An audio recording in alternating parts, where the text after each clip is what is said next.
안녕하세요, 성도 여러분. 한 주간도 또 은혜롭고 평안한 한 주 되셨길 바랍니다. 특별히 성령 충만한 한 주 되셨기를 바랍니다. 지난 시간에는 마음의 할례를 베푸시는 성령 하나님에 대해서 함께 같이 이야기를 나누었는데요. 마음의 할례를 베푸신 성령님을 통해서 여러분들에게 새롭게 또 여러분들의 마음을 일으키시며 새롭게 하시는 역사가 흘러갔던 또 한 주였기를 소망합니다. 제가 지난번에도 말씀드렸던 것처럼 이 강의가 그냥 강의가 아니라 실제적으로 성령님의 운행하심과 또 역사하심이 흘러가는 강의가 되고 있으리라 믿습니다. 제가 이 믿음을 갖게 된 이 부분이 바로 이 직전에 요한서신 강의를 실시간으로 7월 한 18일 날 정도에 마무리를 했는데요. 그때 처음에 시작할 때는 안 하는 것보다는 그렇게 성경 공부 강의를 실시간으로라도 하는 것이 더 좋을 것이다 라는 그 마음으로 시작을 했지만 그래도 마음 가운데 그런 또 기대감이 있었습니다. 성령님은 어떤 시공을 초월하고 특별히 이 온라인 오프라인을 초월하여 역사하시는 분이시다라는 그런 믿음이 제 마음 가운데 생기더라고요. 그래서 그렇게 선포하면서 강의를 했습니다. 이 공간에도 오프라인 못지않은 은혜가 동일하게 흘러갈 것입니다 라고 선포하면서 그렇게 또 많은 사람들에게 같이 또 믿음으로 안내하면서 했는데 정말로 많은 사람들이 고백하기를 정말 동일한 은혜가 있었다. 특별한 은혜가 있었다. 성령님은 이 온라인 공간에서도 함께 하신 은혜가 있었다라는 고백들을 많이 했습니다. 제가 이 말씀을 드리는 건 뭐냐면 지금 이 강의를 통해서 여러분에게 실제적인 성령 하나님의 터치가 성령 하나님 은혜가 흘러가게 될 거라고 믿고요. 특별히 또 여러분들이 기도하는 어떤 대상, 또 주변에 어떤 분들이 계시다면 동일하게 하나님을 만나고 경험하는 그 소망이 있는 또 기도 제목이 있는 분들이 계시다면 이 영상을 동일하게 또 전달해 주셔서 함께 그 마음밭을 새롭게 하시고 또 하나님의 자녀로서 하나님을 마음을 다해 힘을 다해 성품을 다해 사랑하고 순종하는 자로 세워나가는데 통로가 되시면 좋겠습니다. 누구든지 그런 동일한 성령의 역사하심이 흘러가게 될 거라고 믿고요. 오늘 역시 이 강의를 통해서 여러분들에게 새로운 또 하나님에 대한 깨달음, 성령님에 대한 깨달음을 통해서 그것이 머리만 열리는 것이 아니라 여러분의 삶의 실제로 또 이 영적인 실제로 변화의 능력이 있는 그런 시간이 될 거라고 믿습니다. 오늘 나누게 되는 말씀은 내용은 주제는 인격이신 성령 하나님입니다. 하나님은 성령님이 누구신가에 대한 이 내용 가운데 조금 더 집중적으로 인격성에 대한 부분을 다루면서 말씀을 드리고 싶습니다. 우리가 성령님에 대해서 많은 이해와 많은 것들을 알고 있다고 하지만 다소 좀 파편적인 형태로 알고 있기도 하고요. 물론 성령님이 인격적인 분이시다라는 거 알고 있지만 왜 그런가? 또 그 인격성에 대해서 또 인격성이 가지는 그 능력과 의미가 무엇인지를 실제적인 삶으로 영적인 권세로 또 누리는 데 있어서 제한적일 수 있기 때문에 바로 이 내용을 통해서 여러분들의 인격이신 성령 하나님을 더욱더 깨닫고 알아가고 또 누리는 그런 시간이 되기를 소망합니다. 그래서 오늘 먼저 여러분들에게 다룰 내용은 삼위일체로서의 성령 하나님입니다. 성령 하나님은 성부 하나님과 성자 하나님처럼 인격적 부분이 있으시나 동일 본질이십니다. 성령님은 인격의 요소인 지성, 또 감성, 의지를 가지시는 분이십니다. 그런데 성령 하나님에 대해서 어떤 넘버 1 성부 하나님, 넘버 2 성자 하나님, 넘버 3 성령 하나님이라는 이 서열의 차이가 있다라고 자기도 모르게 무의식적으로 그렇게 대하고 있을 때도 있다는 것입니다. 성부 하나님은 동일하게 성부 하나님 어떤 인격으로 구분되어 계시고요. 성자 하나님 인격으로 구분되어 계시고요. 성령 하나님 이렇게 인격으로 구분되어 계시지만 어떤 하나의 성부 하나님께 부림받는 또 성자 하나님께 부림받는 그런 어떤 서열의 차이가 있는 영이 아니라 동일한 위격을 가지고 있는 동일한 인격을 가지고 있는 분으로 그렇게 이해를 하시면 좋겠습니다. 바로 이 마태복음 28장 19절에 그 예가 나와 있는데요. 그러므로 너희는 가서 모든 민족을 제자로 삼아 아버지와 아들과 성령의 이름으로 세례를 베풀고 라고 말씀하고 계십니다. 우리 예수님께서 지상 대명령인 이 말씀을 할 때 세례를 베풀라라고 할 때 만약에 아버지와 아들과 라고만 했다면 성령 하나님의 이 동일한 이 기억에 대해서는 또 다른 내용이 나왔겠죠. 하지만 바로 성부, 성자, 성령의 이름으로 세례를 베풀고라는 이 내용을 통해서 동일한 유격을 함께 볼 수가 있습니다. 또 고린도후서 13장 13절 말씀에 이렇게 이야기하고 있습니다. 주 예수 그리스도의 은혜와 하나님의 사랑과 성령의 교통하심이 너희 무리와 함께 있을지어다. 바로 우리 예배 때마다 끝날 때 목사님을 통해서 전해진 축도문이죠. 이 축도문 가운데도 바로 예수 그리스도의 은혜와 하나님의 사랑과 성령의 교통하심이라는 이 기도로 함께 묶어서 전달하고 있는 것입니다. 여러분, 성부, 성자, 성령 하나님, 특별히 성령 하나님에 대해서 우리가 어떤 능력의 하나님으로만 그렇게 치부해서 또 그렇게 어떤 능력이 필요할 때만, 특별한 우리의 기도 응답이 필요할 때만, 은사가 필요할 때만, 치유가 필요할 때만 그렇게 성령님을 찾고 구하는 것이 아니라 바로 그 인격성을 인정하고 존중하면서 그렇게 성령 하나님을 우리가 믿고 또 대하고 그렇게 따르고 동행하는 것이 필요하다는 것을 말씀을 드리고 싶습니다. 저는 이 성부, 성자, 성령 하나님에 대해서 한 가지 더 말씀드릴 게 바로 이 장면을 한번 보시면 좋겠습니다. 뭐냐면 예수님께서 세례를 받으시는 이 자리가 어떤 자리였습니까? 하늘 문이 열리면서 바로 성령 하나님의 비둘기같이 임하면서 그렇게 성부, 성자, 성령 하나님이 온전히 연합되는 시간이었습니다. 그러면서 성부 하나님께서 이런 말씀을 하셨죠. 이는 내 사랑하는 아들이요 기뻐하는 자다라고 말씀하셨습니다. 여러분, 이 세례, 예수님께 세례 받으신 데는 여러 가지 의미가 있지만 저는 새로운 의미로 바로 이런 말씀을 드리고 싶습니다. 바로 성부, 성자, 성령 하나님이 함께 연합되어지는 그런 특별한 또 예수님께서 이 땅에 계셨을 때 시작의 시점이었다라고 말씀을 드리고 싶고요. 더불어 이것이 어떻게 이어집니까? 아까 전에 말씀드렸던 바로 지상 대회의 명령, 성부, 성자, 성령의 이름으로 세례 베풀고라는 말씀이 있지 않습니까? 바로 이 말씀하고 이어지면서 이 땅에 있는 많은 사람들을 삼위 하나님과의 그 연합 가운데 함께 초청하고 있는 것이죠. 함께 초청하면서 이렇게 그 초청 가운데 말씀하고 있는 것입니다. 너는 내 사랑하는 자녀요, 기뻐하는 자다라고 하나님께서 우리 가운데 함께 말씀하고 있는 것이 아닐까 싶습니다. 여러분, 우리가 이 은혜, 우리가 하나님의 자녀가 된다는 것, 또 하나님의 백성이 된다는 것, 하나님의 사람이 된다는 것은 하나님께서 우리 가운데 너는 내 아들이야, 딸이야 라고 인쳐주시는 시점이고요. 더불어 하나님이 얼마나 우리를 기뻐하시는지 그 하나님의 마음이 느껴지는 시점이라는 것입니다. 그것을 성령을 통해서 우리 가운데 느끼게 되는 것이고 성령을 통해서 알게 되는 것입니다. 여러분들이 세례를 받는 순간이 그런 특별한 순간이었던 것입니다. 혹시나 그 순간에 바로 이 하나님의 이 마음, 하나님의 고백이 충분치 않다면 성령의 충만함을 통해서 성령님을, 인격인 성령 하나님을 더 깊이 만남을 통해서 하나님이 여러분들 가운데 고백하시는 너는 내 사랑하는 아들이야, 너는 내 사랑하는 딸이야, 내 기뻐하는 자다라는 그 하나님의 마음을 온전히 누리시는 저와 여러분들 되기를 간절히 소망합니다. 지금 이 시간은 이제 성령의 하나님의 성령 하나님 인격적인 근거를 내용으로 함께 말씀을 드리도록 하겠습니다. 성령 하나님은 객체적 대상이 아니라 주체적인 인격으로서 스스로 생각할 수 있고 느낄 수 있으며 결정할 수 있는 분이십니다. 그러니까 이것을 네 가지 성경에 나와 있는 내용을 바탕으로 그렇게 말씀을 드리려고 합니다. 첫 번째로는 언어적 증거입니다. 그 언어적 증거에서 성령 하나님에 대해서 성령 하나님을 표현할 때 그는이라고 표현할 때 그 그는에 대해서 인칭대명사를 사용했다는 것입니다. 바로 요한복음 14장 26절 말씀인데요.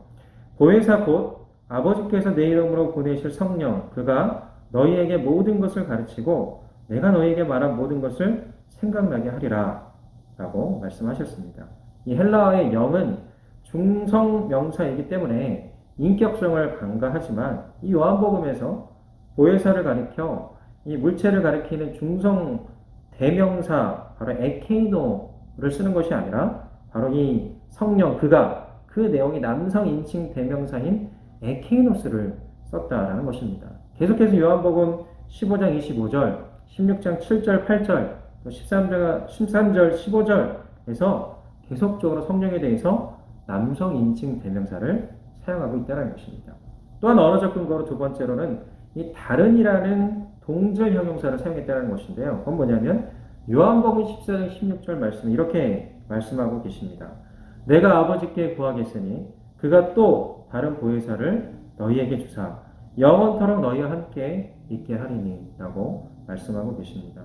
여기서 다른 보혜사에서 다른의 헬라어 사용이 질적으로 완전히 다른의 의미인 에테로스가 아니라 동질이지만 구분된 의미인 알로스를 사용했다라는 것입니다. 한마디로 이것은 예수님과 동일한 인격성을 소유하고 있다는 것을 보여주는 것입니다. 이 알로스라는 건 뭐냐? 한마디로 동물 중에서 사자, 곰, 개, 또 고양이 이렇게 다른 존재로서의 이 다른이 에테로스라고 한다는 그것이 아니라 바로 이 강아지 또 이 사자 안에서 다른 어떤 이 개체를 말하는 게 바로 알로스라는 의미인 것입니다. 한마디로 이 다른 보혜사라는 이 내용이 예수님에 대해 이 성령님에 대해서 예수님과 동일한 본질이지만 그 같은 본질 안에서 약간 구분된 인격이다라는 것을 구분된 인격이다라는 것을 함께 이 내용을 통해서 우리가 알 수 있는 것입니다. 더불어 성령 하나님의 인격적 속성의 증거가 있습니다. 인격의 속성이라고 하면 아까 전에도 말씀드렸지만 지성, 또 주권적인 의지, 또 세 번째 감정을 가지고 있다는 것이죠. 첫 번째로 지성을 소유하셨다라는 그 근거의 말씀은 고린도전서 2장 11절 말씀입니다. 사람의 일을 사람의 속에 있는 영 외에 누가 알리요? 이와 같이 하나님의 일도 하나님의 영 외에는 아무도 알지 못하느니라 라고 말씀하고 있습니다.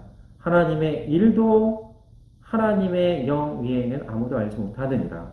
하나님의 일에 대해서 하나님이 성령님이 지성을 가지고 알고 있다는 표현이죠. 두 번째로 주권적인 의지를 소유하신다라고 나와 있습니다. 고린도전서 12장 11절 말씀에 이 모든 일은 같은 한 성령이 행하사 그의 뜻대로 각 사람에게 나눠주시는 것이니라. 나중에 또 강의 때 말씀드리겠지만 고린도전서 12장이 바로 핵심적인 은사장이라고 말씀드릴 수가 있습니다. 그 가운데 이 9가지의 은사를 바로 나누어 주실 때 성령님의 뜻대로 한 성령이 행하고 한 성령님의 그 뜻대로 그 성령의 은사를 나누어 주신다라고 말하고 있습니다. 주권적인 의지가 있다는 것이죠. 세 번째로 감정을 소유하십니다. 에베소 4장 30절 말씀에 하나님의 성령을 근심하게 하지 마라. 그 안에서 너희가 구원의 날까지 인치심을 받아내라 라고 말씀하고 있습니다. 성령을 근심하게 하지 마라. 성령님이 근심한다는 거죠. 성령님이 감정을 가지고 있다는 것을 이 말씀을 통해서 함께 이야기를 하고 있습니다. 여러분 성령님을 근심하게 하지 마시길 바랍니다. 성령님을 근심하게 하는 것은 무엇일까요? 내가 죄악된 마음을 품는 것, 또 내가 죄성을 그대로 내버려 두는 것, 또 하나님에게 등을 지고 혹시나 율법적인 이 마음 때문에 내가 죄악에 빠졌을 때 하나님과 멀어져 있는 그 마음, 그것이 바로 성령님을 근심하게 하는 것이 아닐까 싶습니다. 여러분, 하나님 여러분이 다가오기를 바라십니다. 하나님의 아들로서, 하나님의 딸로서 여러분이 어떤 죄 가운데 머물러 있다 할지라도 어떤 상황 가운데 있다 할지라도 끊임없이 하나님을 신뢰하고 영적인 아버지로 여기며 힘들 때 더욱더 붙잡으며 죄 가운데 있을 때 예수님의 보혈의 능력을 믿고 그것을 덮으며 그렇게 하나님께 가까이 나아가기를 바라시는 것이 하나님의 마음입니다. 그럴 때 성령님을 근심케 하지 않는 것이며 또 기뻐하게 하는 것이며 여러분들이 더욱더 하나님의 기쁨이 되는 자녀가 되는 모습인 것입니다. 이렇게 지성, 또 주권적인 의지, 감정을 소유했다는 것을 말씀의 근거를 통해서 말씀드렸습니다. 한마디로 인격적인 하나님의 근거인 지, 정, 의지를 소유하고 계시는 분이 우리 성령님이시라는 것입니다. 더불어 세 번째, 인격적 활동의 증거를 말씀드릴 수가 있습니다. 연약함을 돕고 위로하며 중보하시는 것이 바로 첫 번째 인격적 활동입니다. 사도행전 9장 31절에 이렇게 말씀하고 계십니다. 그리하여 온 유대와 갈릴리와 사마리아 교회가 평안하여 든든히 서가고 주를 경외함과 성령의 이로로 진행하여 수가 더 많아지니라. 성령의 이로로 진행하여 수가 많아진다라고 함께 말하고 있습니다. 그 지역에 있는 많은 사람들의 마음밭을 위로하시고 일으키시는 성령 하나님의 인격적 활동을 이 말씀을 통해서 볼 수가 있는 것이죠. 로마서 8장 26절, 우리가 잘 아는 말씀이죠. 이와 같이 성령도 우리 연약함을 도우시나니 우리는 마땅히 기도할 바를 알지 못하나 오직 성령이 말할 수 없는 탄식으로 우리를 위하여 친히 간구하시느니라. 성령님께서 그 인격적인 모습으로 우리가 아는, 우리가 느끼는 이 고통보다 더 깊은 바닥에서부터 우리의 마음을 공감하시며 탄식하시며 우리를 위하여 친히 간구하시는 성령 하나님의 인격적 활동을, 우리를 돕고 위로하시는 그 모습을 우리는 느낄 수가 있습니다. 지금 이 시간도 혹시나 힘든 상황 가운데 놓여 있는 분들 계십니까? 코로나로 인하여 여러 가지 경쟁적인, 상황적인, 또 위축된 가운데 있는 분들이 계십니까? 여러분, 그러함에도 불구하고 시공을 초월하여, 상황을 초월하여 또 여러분들 가운데 가장 깊은, 마음의 깊은 곳에서 내주하시는 성령님께서 여러분들을 돕고 위로하시며 함께 탄식하며 공감하시는 이 성령 하나님의 인격적 이 모습을, 이 은혜를 함께 같이 누리시면서 새 힘과 또 새로운 용기를 얻고 나아가시길 바랍니다. 두 번째, 인격적 활동의 증거로 말씀하시고 가르치십니다. 디모데전서 4장 1절에 그러나 성령이 밝히 말씀하시기를 후일에 어떤 사람들이 믿음에서 떠나 미혹하는 영과 귀신의 가르침을 따르리라 하셨으니 라고 말씀하셨습니다. 성령이 밝히 말씀하시기를 이라고 하면서 후일에 어떤 이들이 또 미혹을 받고 또 귀신의 가르침을 따르게 되는 것을 또 보여주고 계시는 이 내용입니다. 더불어 요한복음 14장 26절에 보혜사 곧 아버지께서 내 이름으로 보내실 성령 그가 너에게 모든 것을 가르치고 내가 너에게 말한 모든 것을 생각나게 하리라. 제자들에게 예수님께서 말씀하신 그 모든 것들을 다시 한번 생각나게 하시고 또 모든 것을 성령님께서 가르치신다라고 함께 말하고 있습니다. 이것이 바로 인격적 활동의 근거인 것이죠. 또 마지막으로 인격적 취급을 받으십니다. 히브리서 10장 29절 말씀. 하물며 하나님의 아들을 짓밟고 자기를 거룩하게 한 언약의 피를 부정한 것으로 여기고 은혜의 성령을 욕되게 하는 자가 당연히 받을 형벌은 얼마나 더 무겁겠느냐 너희는 생각하라. 바로 이 말씀 통해서 배교자에 대해서 그것이 바로 성령님을 욕되게 하는 것이다 라고 말하고 있는 것입니다. 이렇게 성령 하나님은 인격적 활동을 통해서 자신의 인격성을 성경을 통해서 하나하나 드러내주고 있습니다. 여러분, 이렇게 모든 근거들, 성령 하나님이 인격이시다라는 그 근거들, 언어적으로도 말씀을 드렸고요. 또 인격적 속성으로도 말씀을 드렸고요. 또 인격적 활동을 통해서도 함께 말씀을 드렸습니다. 이것을 통해서 무엇을 느낍니까? 성령 하나님께서 지, 정, 의, 자신의 감정과 자신의 지정과 자신의 어떤 의지를 가지고 행하시는 분이시구나 라는 것들을 느끼지 않았습니까? 더불어 삼위 하나님, 성부 하나님, 성자 하나님, 성령 하나님이 동일한 미격으로 또 하나님의 뜻을 이루기 위하여 함께 연합하여 일하시는 것을 더욱더 느끼지 않으십니까? 여러분, 성령 하나님을 삼위 하나님의 동일한 자리에 올려드리며 그렇게 인정하며 나가시길 바랍니다. 또 성령님은 어떤 능력을 넘어서서 인격적인 존재이십니다. 우리가 그 성령님을 단지 내가 기도 응답이나 능력만을 구할 때만 찾지는 않았는가? 치유와 다른 은사가 필요할 때만 찾지는 않았는가? 어떤 내 삶의 변화와 도움이 필요할 때만 바라보지 않았는가? 그 하나님에 대해서, 성령님에 대해서, 동행에 대해서 끊임없이 이야기를 하지만 성령 하나님에 대해서는 단지 한 면만을 보고 있지는 않으니까 이 시간 여러분들이 분명한 인격적인 존재로서 그 성령님을 바라보고 구하시기를 간절히 소망합니다. 그럴 때 성령 하나님이 자신에 대한 분명한 일을 가지고 그렇게 구하는 그 모습을 통해서 더한 능력과 은혜와 함께 하심과 또 여러분들 가운데 인격적으로 여러분들 만지시며 사랑하시며 새롭게 하시는 은혜가 있게 될 거라고 믿습니다. 제가 이 시간 여러분들하고 함께 같이 잠깐 이 찬양을 부르면 좋을 것 같은데 이 찬양이 너무나 이 내용하고 함께 맞물려 있는 찬양인데요. 제가 일단 부를 때 같이 입으로 함께 같이 불러 주시겠습니다. 여러분 부르신 곳에서 예배하는 찬양 알죠? 이것을 함께 부르도록 하겠습니다.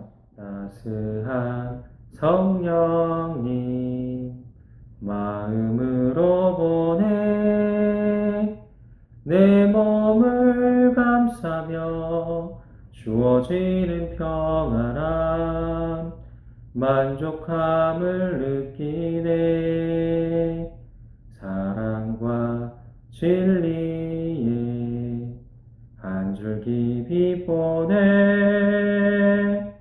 내 몸을 감싸며 주어지는 평안함 만족함을 느끼네 부르신 곳에서 나는 예배하네 어떤 상황에도 나는 예배하네 부르신 곳에서 나는 예배하네 어떤 상황에도 나는 예배하네 부르신 곳에서 나는 예배하네 어떤 상황에도 나는 예배하네 부르신 곳에서 나는 예배하네 어떤 상황에도 나는 예배하네. 잠깐 기도하겠습니다. 할렐루야 하나님, 오늘 인격이신 성령 하나님에 대해서 함께 나누었습니다.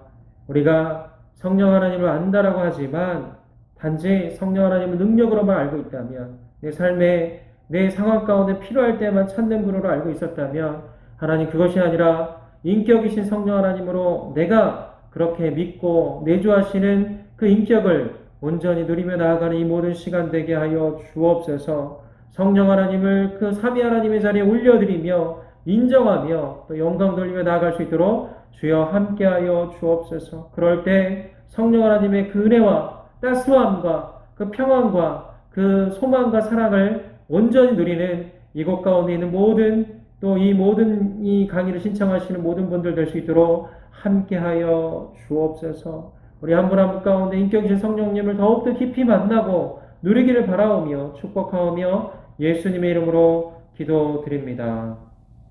아멘. 여러분 이것으로 이 강을 마치도록 하겠습니다. 여러분 한 주간 동안 인격이신 성령 하나님을 더욱더 깊이 만나고 누리시며 동행하시는 한 주가 되기를 간절히 소망하고요. 우리가 하나님에 대한 이해, 또 특별히 성령 하나님에 대한 이해가 깊어지면 깊어질수록 그분의 은혜와 사랑과 능력을 체험하는 시간이 될 거라고 믿습니다. 다음 주에 또 성령의 사역으로 함께 뵙도록 하겠습니다. 한 주간 승리하시고 평안 가운데 인격인 성령 하나님 만나는 만남 가운데 함께 지내시길 바랍니다. 축복합니다.